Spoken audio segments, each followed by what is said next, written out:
Hello everyone. Today I'm going to review this new tutorial by David Coomer. It's listed as a beginner tutorial. I've already tried it once. I think it's actually listed as beginner because it's using very simple tools. But in a sense of creativity, actually, I would say this is intermediate or advanced because it's using actually quite interesting techniques. So let me explain before I start what the idea here is. You can see I already played it. So what you can learn in this tutorial is how he was able to do this rounded text. SelfCAD, you can add obviously your own text learning this technique, but he rounded this text on top of the shape. You will also learn how to make this custom shape. So this is kind of looks like a sphere, but it is not a sphere. I mean, it's shaped differently. Obviously the curvature over here is different, and then it has these spikes all over. And he used some just interesting techniques, but actually starts with a sphere and modify them relatively easily. And then the next thing you will learn is we have these kind of ropes that is going down here, which is just combined a basic shape, a tube and a cylinder. But so this is easy, but how do you make this repetitive pattern to go around? So you learn how to do that. And then obviously here's another tube to connect them and to do that. So it's a relatively simple, as I said, as far as the tools that are used, but it's some ingenious ways how to do it. So let's get started. So I've already downloaded the tutorial, so I'm going to do play tutorial. Use this option. This option is available on your downloadable applications as well. And I choose I've downloaded the Parashoot one, and that's it. So what I'm going to do here is that it starts with a sphere. It starts with the basic sphere, just setting the position here to the Y to 200, so it's using all default settings except for the positions. And now it's going to cut off the sphere, so it's going to use this option cube selection, and it's going to choose the option set units to rectangle. So we have size, or I mean percentage, I'm sorry, it's a percentage. So percentage wise makes it easier. You can just select the percentage and it chooses over here 50%. So instead of remembering the size of the object, you just go percentage and say cut it by 50%. And if you if you move down the top 50%, it means you move it down.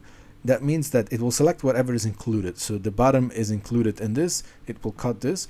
Also, if you move down, you see over here it has exact selection.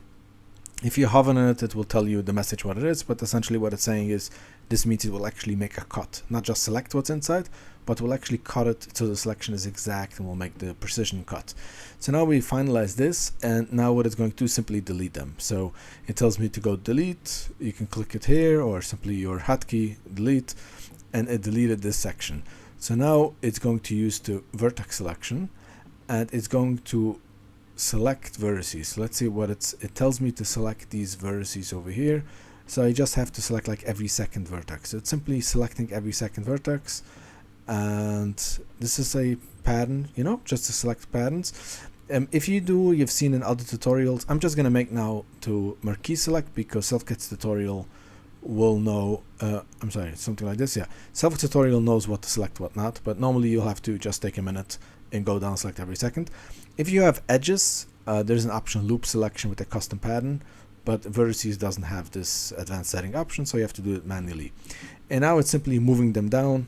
So the Y is now 250, so it makes it lower to 235, so which basically means it extends the selected faces are just being extended and moved down. And this is also something interesting to say. From a design perspective, to get this type of look, you could have done the opposite. You could have moved it up. Instead of stretching these faces down, you could have selected the faces that you want to move up and move it up. But this is actually important to learn that, because when you move up, you make them push into the other geometry, and it may not look as nice because the curvature is not good, but also it may make them intersect other property called self-intersection. The way to do it is to move it down is actually makes it much better. You make sure you have clean, there's no problem. Okay, so now I have to deselect everything, and now we're going to deselect the vertex selection. So we got the basic shape, but we still have to fix this curvature over here to get it to look like the parachute. So he's going to use a inflate tool, and he's basically setting this. I'm just going to make next step to set this inflate.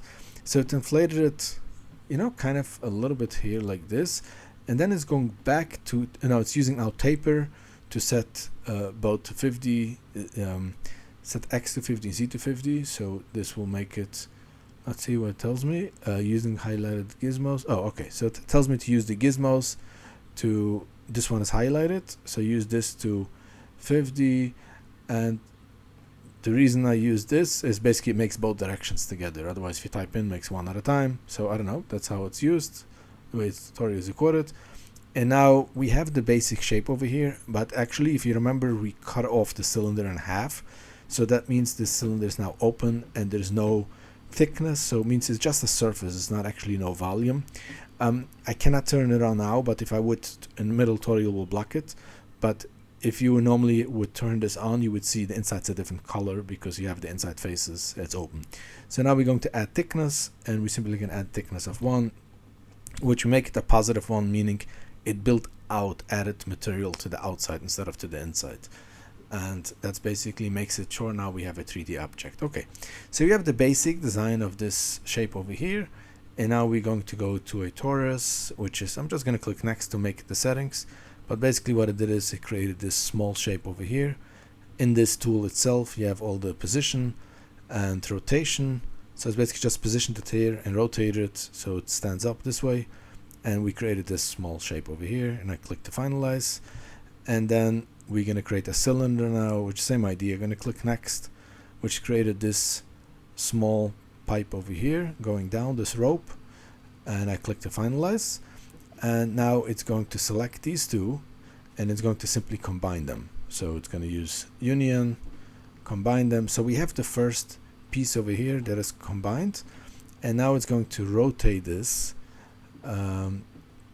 using the manual gizmo position.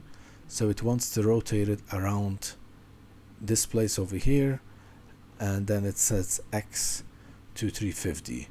So this basically means we rotate it over here. So what happened is when you position it over here to rotate, if you rotate around this point, that means that this point over here will stay. It's like a door, the way it opens. If it rotates around a certain location, that location stays steady, and then the other one moves around. If I would have rotated around the center, which is the default, it would have actually shifted everything away.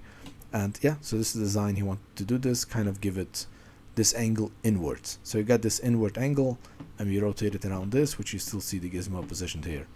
Okay, so now we need to duplicate that and make them into a pattern. So we're going to use here the pivot option, and we're going to make 15 copies. So what pivot is doing, it repeats everything in a circular pattern. So if you see, if I click copy, this basically repeated the same thing. And because we are centered here in the scene, we have a circular pattern.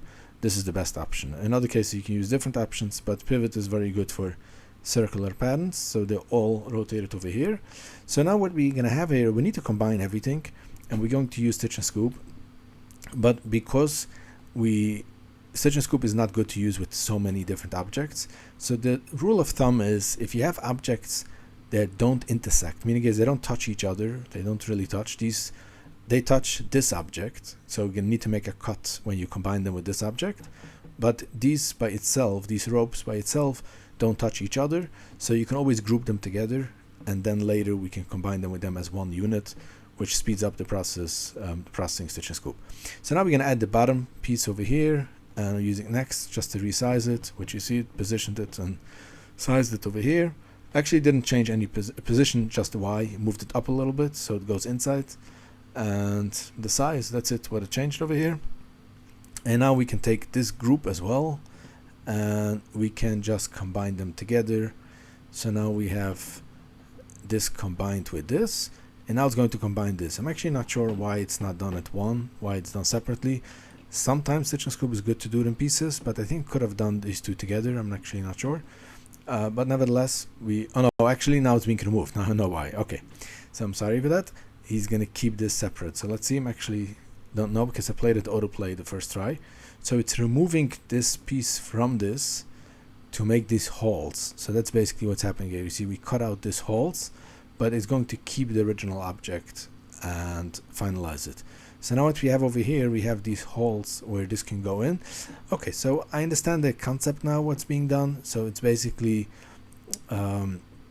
making it like in real life, so you can 3D print this and have the hole where you can later put in your ropes. So this is kind of like an illustration of the ropes how it's going to be done, but it gives you actually things that you can buy a real ring and a real rope, whatever, how to make it work.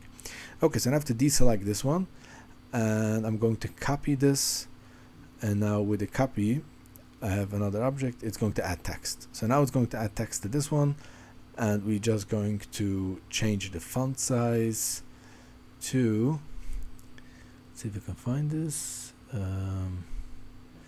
this font, and then it's going to set the sizes, depth to 25, and what else, and position to 325 on the Y, and X is -90.